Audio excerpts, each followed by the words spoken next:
I'm not shocked. 90 Day Fiance, happily ever after? Star Gino responds as Jasmine reveals she is expecting a baby with Matt. Jasmine Pineda debuted on 90 Day Fiance, before the 90 days in 2021. At the time, fans mostly noticed her temper, and the ups and downs with Gino Palazzolo. Of course, fans also noted her love for cosmetic surgery. Now in 2025, Jasmine seems more than just another reality star. Actually, she's become one of the most talked about people in the TLC franchise. Is she giving Angela Deem competition as the queen bee of TLC? Plenty of social media engagement. On Instagram, Jasmine garnered close to 500,000 followers.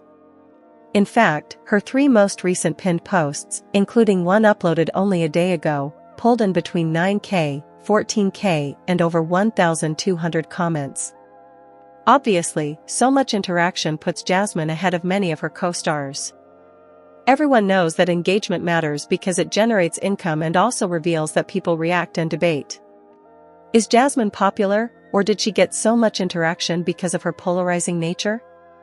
Controversy often fuels 90 Day Fiancé storylines, and Jasmine certainly delivers.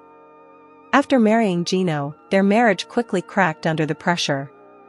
By the time they appeared on 90 Day, The Last Resort, Jasmine shocked everyone by revealing her pregnancy with actor Matt Jasmine's child.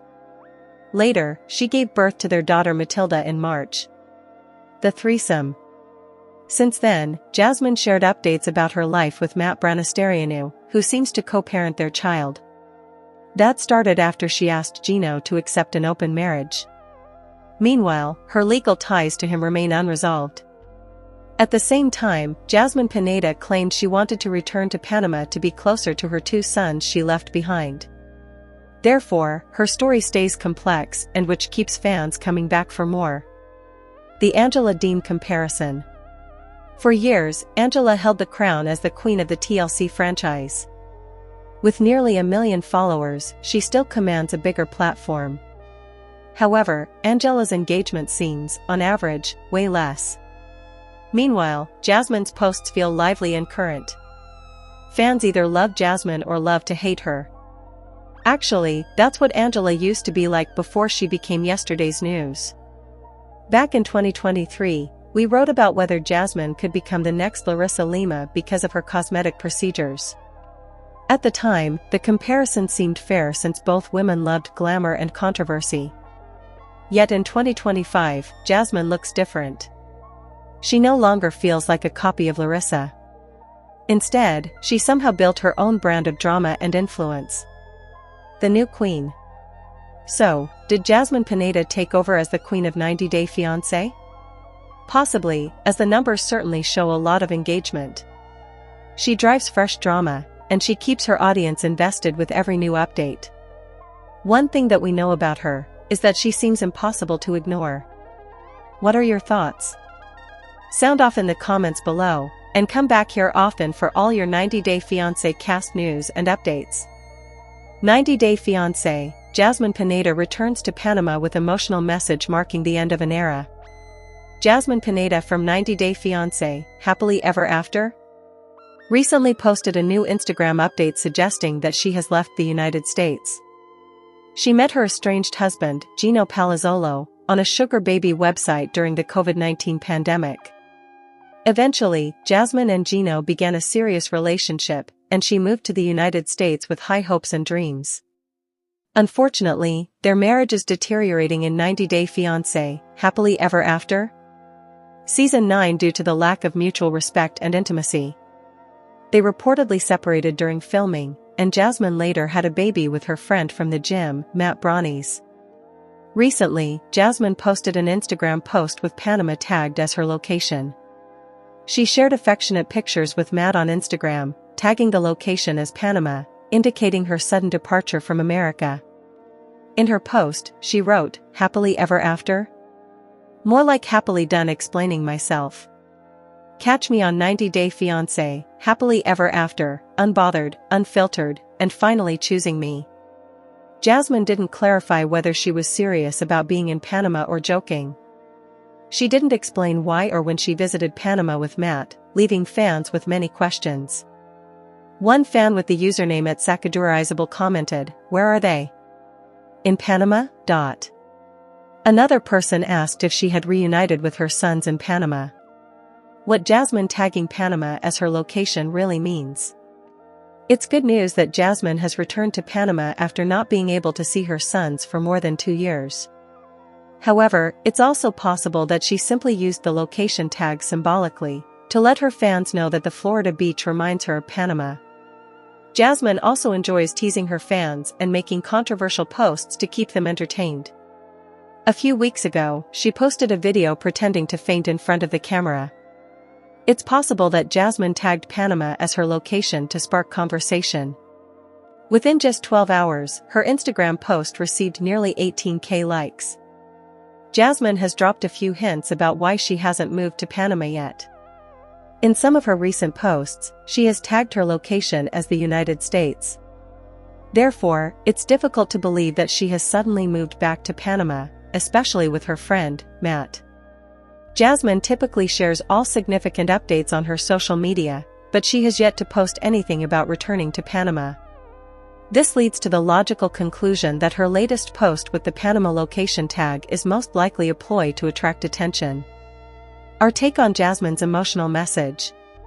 Fans have many questions about Jasmine's unexpected post from Panama, but they are still happy to see her in a happy relationship with her friend, Matt. Jasmine's latest post indicates that she's much more content being in a relationship with her gym buddy than she was with her partner of 5 years, Gino. She also appears much more relaxed in a relationship that doesn't drain her. Jasmine didn't receive the intimacy she needed from Gino. Still, it seems like Matt has finally been able to satisfy the 90-day fiancé, happily ever after?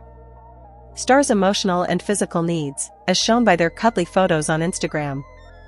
90-Day Fiancé fans beg for Jasmine Pineda's own show?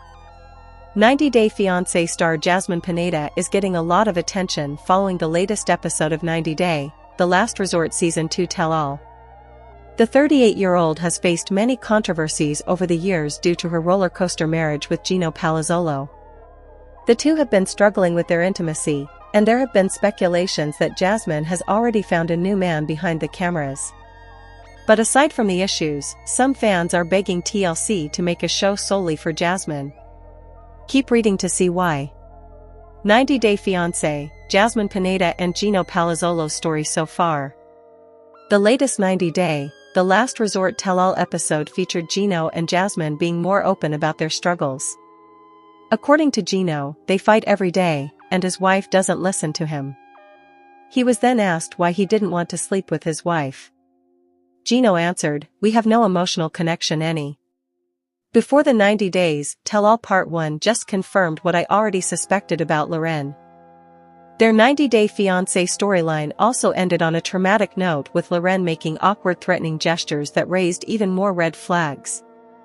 After all the drama, it seemed to me like Faith finally realized just how many red flags Loren had and ended their relationship. However, there were still so many loose ends, and I was still suspicious of Loren and his intentions by the end of the season. So I hoped fans would receive more clarity at the Tell-All, and I wasn't disappointed. 90 Day Fiancé's Loren was part of a pyramid scheme. The biggest bombshell of the 90 Day Fiancé, before the 90 Days Tell-All Point 1, was the discovery of Loren's involvement with a pyramid scheme. Apparently, Loren had purchased the ticket to the Philippines before he met Faith. Originally, he was talking to another woman who claimed to be a ladyboy. The woman convinced Loren to buy a ticket to the Philippines and send the rest of his savings. After learning the woman was scamming him, Loren didn't want the plane ticket to go to waste. As a result, he started connecting with Faith and used the flight ticket to meet her instead. My biggest fears about 90 Day Fiancé's Loren star were true. To me, there was something off about Loren and his storyline. His confessionals were filled with stories and truths he never shared with Faith. His persistent attitude, combined with his awkward and threatening actions, gave me the major ick. I never thought his feelings were genuine, and I always thought Loren had ulterior motives. He was far too much in a rush to get married and was even willing to marry Faith's mom so he could stay in the Philippines.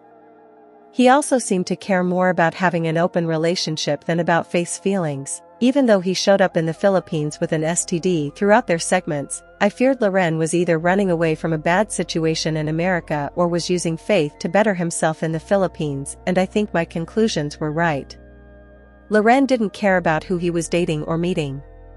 He simply wanted to be in the Philippines and was willing to do anything to achieve that goal. Season 7 took the franchise to a new extreme. With a whole new cast, countries never seen before, and unique storylines, this season stuck out compared to previous ones. As a result, there were a lot more loose ends that I, like many other fans, were hoping to get answers to. However, while I'm happy that we received more insight about their storyline, I feel even more empathy for Faith. I understand that she feels like she'll never truly be loved as a ladyboy, but the sad truth is that she's not loved now and would be much better off running far away from the America reality star. 90 Day Fiance and its spin-off series air on TLC, and are available to stream on Max in the US.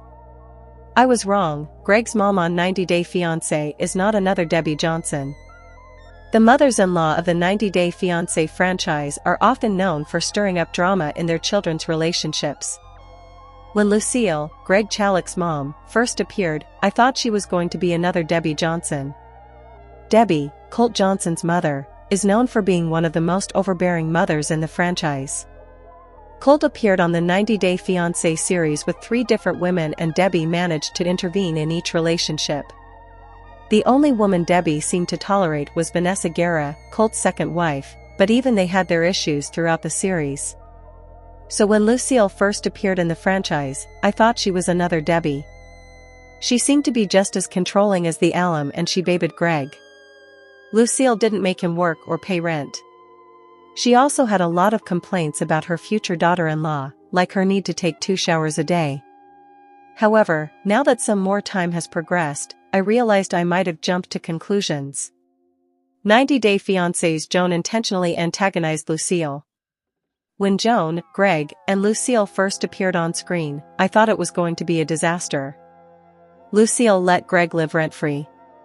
All he really had to do was buy food. Greg turned down jobs and brought his fiancée into their home with no real plan. The scenario was closely representative of Colt and Debbie's relationship, but a little worse because Colt still provided.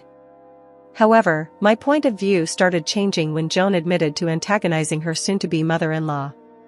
Joan sat Lucille down and told her that she was around too much. At first, I thought Joan was trying to explain their need for alone time but that the language and cultural barriers made the conversation awkward. Unfortunately, I was wrong because she admitted to Greg that she wanted to see how Lucille would react and how she could handle pressure. While I agree Lucille can overstep the boundaries, I think being personally antagonized is cruel and disrespectful. I think it was acceptable for Joan to bring up her concerns or to ask for some privacy, but I don't think intentionally trying to see if Lucille can handle pressure is appropriate. 90 Day Fiancé's Lucille supports Greg and Joan. However, the biggest difference between 90 Day Fiancé's Lucille and Debbie is how they've handled their children's dating lives. Debbie overstepped constantly. Vanessa, Colt's wife from the Single Life Season 1, claimed Debbie would stand outside their door while they wanted time alone in their room. Debbie even acted wayward when she saw him engage in PDA with Jess and tank the entire Brazil trip.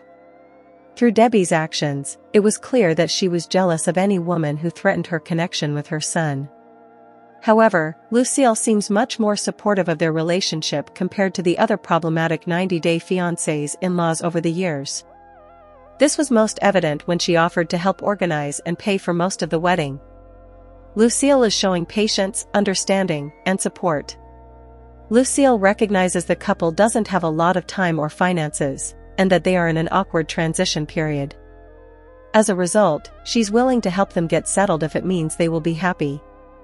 Where Debbie would have lost her cool and tried to break up her son's relationship, Lucille is pushing them to get on the right path together, and I don't think the support can get much louder than that. In the end, there are a lot of factors to consider. The 90 Day Fiancé mother opened her home to her son and his fiancé, and it was appropriate for her to have certain rules or boundaries. She's also well within her rights to reinforce those rules, which is what she did. I agree that some of her passive-aggressive comments are unnecessary, But I'm starting to think that Lucille may not have given us the best first impression and was much more affected by the change in their circumstances. In the previous seasons, Debbie never officially warmed up to most of the women in Colt's life, so Lucille's efforts to ease her son's relationship is a major green flag in my opinion.